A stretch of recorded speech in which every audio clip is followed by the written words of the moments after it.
Բարև ձեզ։ Այսօր խոսելու ենք պոլիէթիլենային տոպրակների արգելքի մասին։ Օրենքը գործում է շուրջ 4 տարի, բայց խանութներում դեռևս կարելի է գտնել 50 միկրոնից ցածր հաստությամբ տոպրակներ,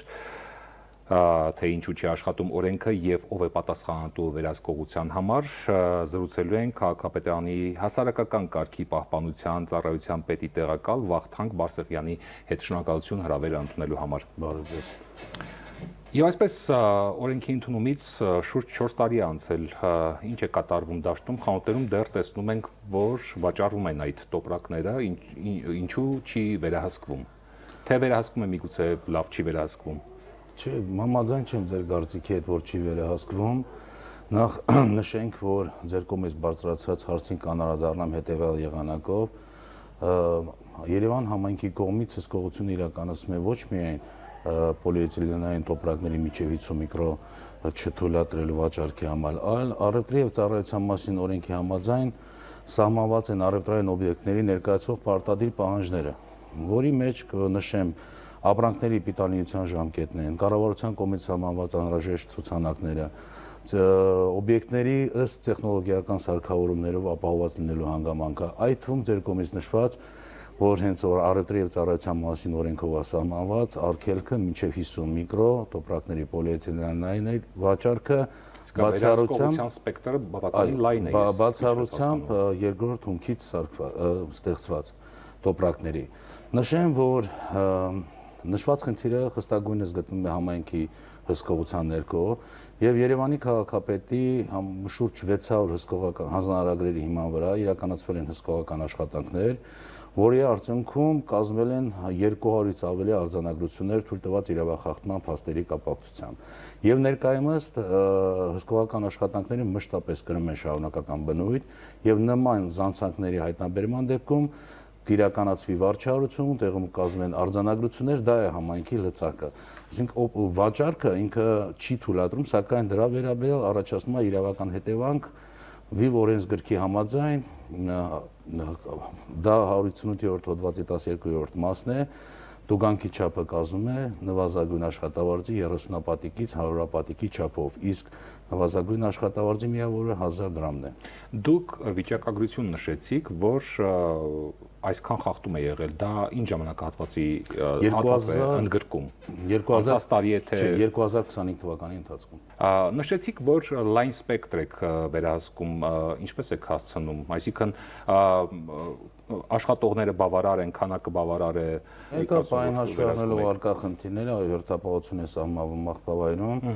չթույլատրելու որևիցե գործողություն կամ վառելու, ստեղծելու արհեստական բնությանը վնաս, որը կարող է առաջացնել խնդիրներ քաղաքացիների առողջությանը։ Ինչ վերաբերում է մնացած ոլորտում հսկողության իրականացնելու, նշենք առևտուր, քանի որ առևտրից ենք մենք քննարկում արկա խնդիրներից,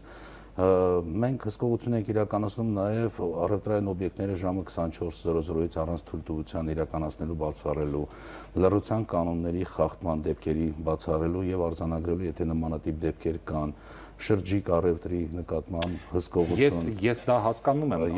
ասելիքս հետեւյալն է, դուք բավականին լայնածավալ վերահսկողություն եք իրականացնում տարբեր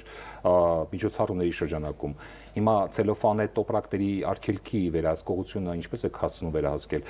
Խանութներում փաստացի մենք այսօր էլ տեսնում ենք այդ տոպրակները, որոնք արգելված են, վաճառվում են եւ աղբանոցներում էլ տեսնում ենք այդ նույն տոպրակները շրջաններում, իդեպ ասեմ, բավականին մտահոգիչ է այդ ցուցանիշը, որովհետեւ եթե մասնավորեցնեմ, Իջևանի, հատկապես Իջևանի տարածքում քաղաքից դուրս գալուց դեպի Բերդ քաղաք գնալու ճանապարհին ծառերը ամբողջությամբ վայրեր կան, որ պատված են ցելոֆանի այդ արգելված տոպրակներով։ Եվ նաև տոպրակների մասին չէ, խնդիրը միայն տոպրակները չեն, նաև մեկ անգամյա օգտագործման բաժակներն են, չէ՞, պլաստիկ արգելված։ Բայց այլի վաճառվում են դրանք։ Ներկա պահին մենք քննարկեցինք մինչև 50 միկրո տոպրակների մասով, նշեմ, որ հսկողական աշխատանքները ես նշեցի, որ կրում են մշտական բնույթ եւ ամենօրյա ռեժիմով մենք նշված օբյեկտներում կատարում ենք հնարավորության չափով, հաշվի առնելով նաեւ մեր ծառայության եւ համայնքի ընդհանրապես պոտենցիալ աշխատանքային եւ փորձում ենք կանխելու նվազագույնին հասնելու նշված դաշտում արկա իրավախախտումը ու բացառելու նման տոպարկների վաճառքը։ Նշենք նաեւ, որ արդյունավետ է։ Դուք նշում եք, որ արկա են, մենք էլ չենք բացառում, որ արկա են, սակայն նվազում է նշված խնդիրը եւ շատ դեպքերում հսկողության արդյունքում պարզվում է, որ համապատասխանում են չափորոշիչներին եւ պարզապես դա չի դիտարկում իրավախախտում եւ սուբյեկտները առևտրային պահպանում են օրենսդրությամբ սահմանված պահանջները։ Մշտապես հսկողություն կիրականացվի բոլոր դեպքերում եւ կփորձենք վերացնենք այդ նմանատիպ խնդիրները կամ գոնե նվազեցնենք արկա այդ խնդիրը փորձելով օգտակար լինենք բնությանը եւ տեսեք 4 տարին քիչ ժամանակ չէ, որ เป զի խնդիրը օրենքը լիակատար աշխատի, գործի։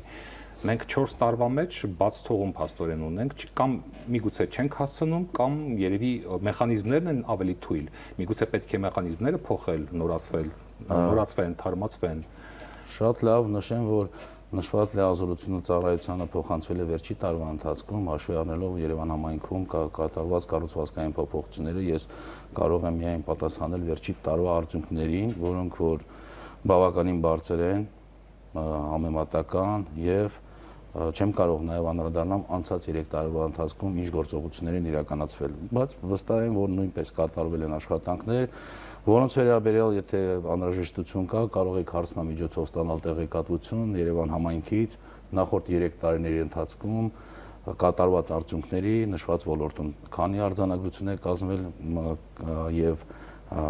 որ դեպքերում է կարգավորվել խնդիրը, որ առևտրային օբյեկտներն են արդեն անցել իրավական ճանապարհով եւ պահպանում են եւ բացառում են մինչեւ 50 միկրոտոպրակների վաճառքը։ Նման տեղեկատվությունը կարծում եմ ճիշտ կլինի հարցնամիջոցով ստանալ Երևան համայնքից նախորդ 3 տարիների տվյալների վերաբերյալ։ Ինչ եք կարծում, այս խնդիրը միայն Հայաստանի թե համաշխարհային մակարդակի խնդիր է եւ ինչ օրինակներ կան, մեխանիզմներ կան աշխարհում նման խնդիր վերացնելու լուծելու համար։ Կարծում եմ, որ միակ Եվրոպայում, Գերմանիայում, Ֆրանսիայում ինչպես են լուծում այս հարցը։ Ես չունեմ տեղեկատվություն նման երկրներում, թե ինչ մեթոդներ կան նման խնդրի կարգավորման, միգուցե խստացնելով հսկողական աշխատանքները կամ զանցառուներին ենթարկելով վարչական պատասխանատվության փորձեն նվազեցնեն կամ իսպար վերացնեն տվյալ խնդիրը, արկա խնդիրը։ Սակայն մեր Երևան քաղաքում փորձում ենք իրականացնել այն գործիքակազմը գործընթացի մեջ կիրառել, ինչ որ մեզ տալիս է օրենքը, իսկ օրենքը տալիս է մեզ հայտնաբերելու իրավախախտումը եւ փաստացի արձանագրելու նախադեպը։ Եվ ես նշեցի, որ դա կրում է մշտական ամենօրյա բնույթ։ Իսկ օրենքում վերջին անգամ երբ է փոփոխություն եղել։ Հենց վերջի անգամ փոփոխությունից հետո պարզապես փոխվել է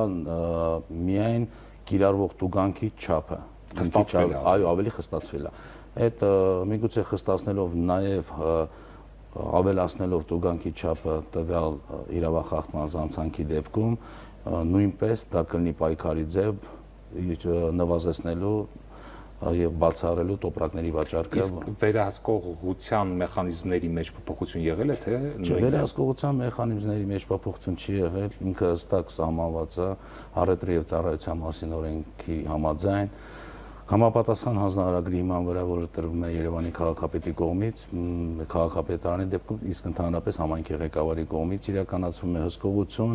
հսկողության տևողությունը 1 օր է։ Ես նշեցի, որ մենք միայն տոպրակների մինչև 50 միկրոյի համապատասխանությունը չենք պարզում, այլ նաև ապրանքների պիտանիության ժամկետները, որը որ բավականին լուրջ խնդիր է, նույնպես փորձում ենք նվազեցնել կամ իսպար վերացնել ժամկետանց ապրանքների վաճառքը։ Նշեմ նորից, որ միայն ավելացնելով հսկողական աշխատանքների քանակը կփորձենք նվազեցնել, եթե չվերացնել արկա խնդիրը։ Կան առաջարկներ, որ պատրաստում եք ներկայացնել օրինակ ղեկավարությանը, նախարարությանը։ Մենք քննարկելու ժամանակ նշեցինք, որ ցանկանում ենք ներկայացնել նախագիծ, բարձրացնելով նշված իրավախախտման վերաբերյալ կիրառվող տուգանքի չափերը, ինչպես նաև համայնքի ավելի բարձրացվի տոպրակների մասով, եթե թույլ տան վաճառքը, ապա տուգանքի չափը լինի ավելի բարձր, քան գործում է սպայդրությամբ, Իսկ ինչ վերաբերում է այլ գործողություններին, պատրաստ է համայնքը նաև համագործակցելու բնապահպանների հետ, լսելով իրենց կարծիքները եւ համատեղ նաև վերլուծական թվերից կամ վերլուծական գաղափարներից փոխադարձ մտքերի փոխանակումից գանք ճիշտ եզրահանգման, ճիշտ գաղափարի պայքարելու այս ոլորտում եւ բացառելու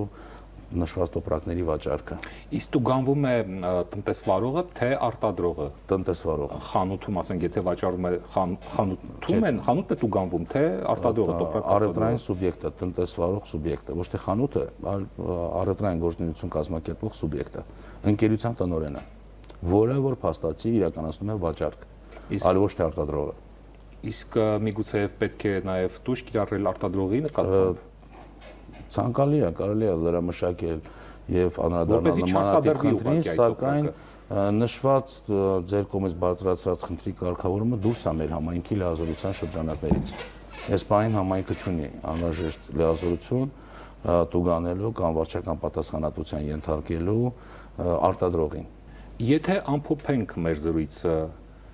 ինչ կոչ ուղերձ ունեք տնտեսվարողներին, կարգազանցներին։ Կոչս հետեւյալն է, որ նախ եւ առաջ մենք զգուշացնում ենք եւ խնդրում ենք տնտեսվարող սուբյեկտներին եւս մեկ անգամ կոչով կդիմեի եւ կխնդրեինք Երևան համայնքի անունից բացառեն մինչև 50 միկրոտոպրակների վաճառքը խանութներում, հաշվի առնելով, որ դա լուրջ վնաս է պատճառում բնությանը։ Դրանով իսկ իրենք օգտակար կլինեն հանրությանը, որը իր հերթին հենց հանրության ասելով հենց իրենց։ Կոչս միայն այդ է։